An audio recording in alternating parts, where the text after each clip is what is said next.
সবার প্রতি আন্তরিক কৃতজ্ঞতা। বাংলাদেশ মিরপুরের হোম অফ ক্রিকেটে দীর্ঘ বিরতির পর যখন উইন্ডিজের মুখোমুখি হলো, যখন আরো একবার 50 ওভার খেলতে পারলো না, যখন বাংলাদেশ ধুঁকতে ধুঁকতে 200 পেরুলো, যখন উইন্ডিজ তাদের ওপেনিং পার্টনারশিপে 50 পেরুলো, কেউ কি ভেবেছিলেন যে যেই দলটা গত 12 ম্যাচের মধ্যে 11টায় হেরেছে, গত টানা 4টা সিরিজে ওয়ানডে সিরিজে পরাজিত হয়েছে, তারা 207 রান ডিফেন্ড করতে পারবে?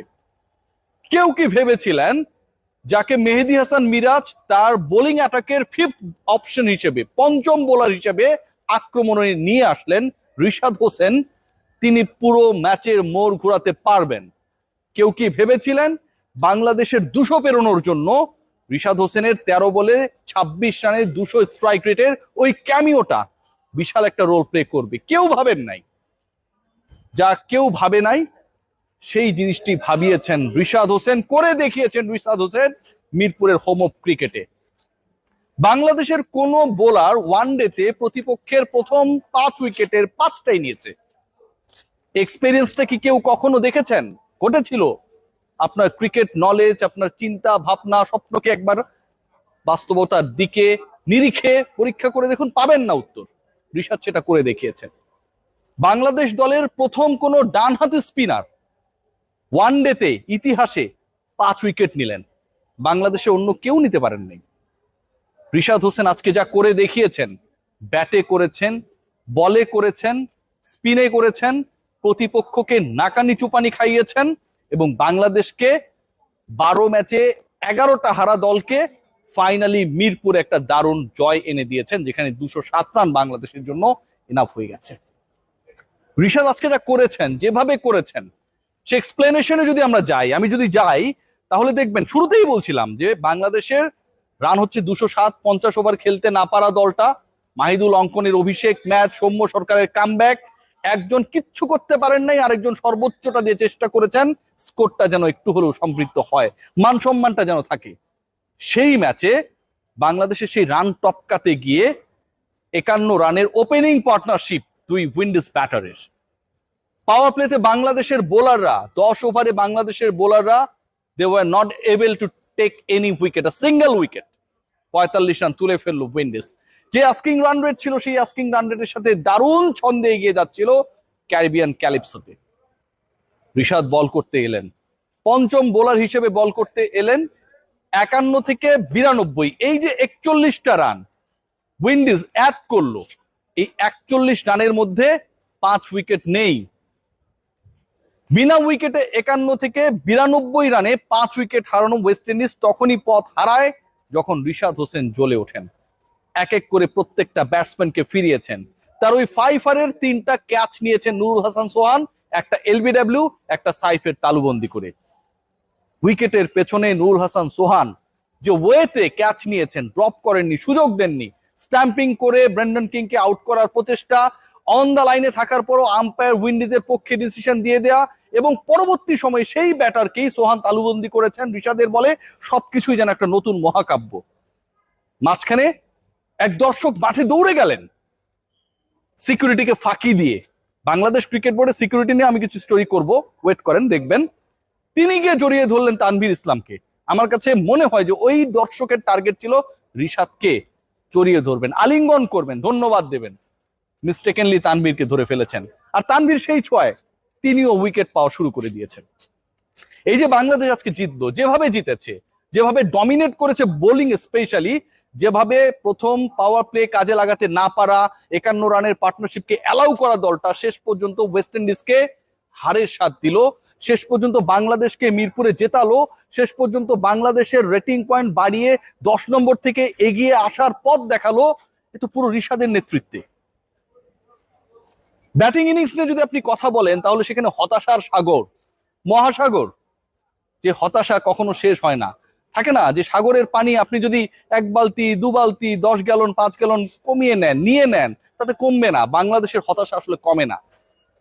2 ওপেনারকে নিয়ে বিশাল স্বপ্ন। সকালবেলা পোস্ট করেছিলাম যে আপনারা কাকে আসলে চান সাইফের পার্টনার হিসেবে। সৌম্য সরকারের নাম চলে এসেছে, শতে সাইফ, শতে সৌম্য, এস দিয়ে শুরু দুজনের নাম। দুজনই শেষ হয়ে গেলেন, সতী শেষ হয়ে গেলেন অতি দ্রুত। এরপর আমরা পার্টনারশিপ দেখেছি, চেষ্টা দেখেছি, স্লো ব্যাটিং দেখেছি, বিরক্ত হয়েছি, স্বপ্ন দেখেছি, কিন্তু বাংলাদেশের স্কোরটা আসলে যতটুকু এক্সপেক্ট করেছি কালো মাটির এই উইকেটে, যে উইকেটটা ড্যারেন স্যামির মতো ক্রিকেটারও কখনো 15 বছর বাংলাদেশে এসেছেন দেখেন নাই, সেই উইকেটে বাংলাদেশ সেই পথে যেতে পারে নাই। 180-র মধ্যে যখন 7-8টা উইকেট চলে যায় সেই স্বপ্ন ধাক্কা খায়। যখন বাংলাদেশি ব্যাটাররা স্ট্যান্ডার্ড স্ট্রাইক রেট মেনটেন করতে ব্যর্থ হন, তখন বাংলাদেশের স্বপ্ন ধূলিসাৎ হয়ে যান। ঠিক ওই জায়গাটাতেও রিশাদ হোসেন কোথা থেকে যেন চলে এলেন ফিনিক্স পাখির মতো। 13টা বল খেলেছেন, পেস বোলিং এর এগেনস্ট অ্যাগ্রেসিভ ছিলেন, 13 বলে 2টা ছক্কা, একটা 4 মেরেছেন।